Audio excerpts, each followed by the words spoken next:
Welcome to Samba Samba. Enjoy the video. You begin by verifying where your Google Play credits live and why they matter. Open Play Store, go to Profile, then Payments and Subscriptions to see your balance.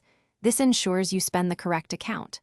Once done, confirm the Google account that holds the credits and make sure the Play Store app is updated on Wi-Fi to avoid interruptions. Now that prerequisites are handled, you're ready to pick a purchase type and proceed to the purchase flow without switching accounts. You now choose what to buy and why that matters. Apps and one-time purchases consume credits directly, while subscriptions use balance first, then fall back to backup payment. Once you add the item to cart or tap buy, proceed to checkout and actively select Google Play Balance as your payment method.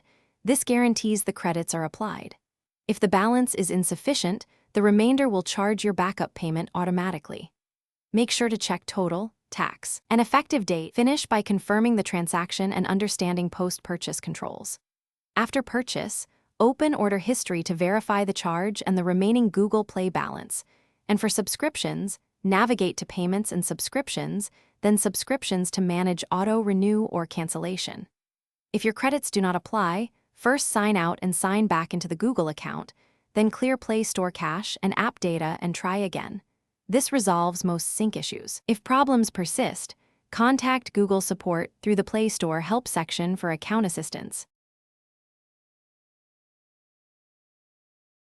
Thanks for watching. Consider subscribing if we helped you.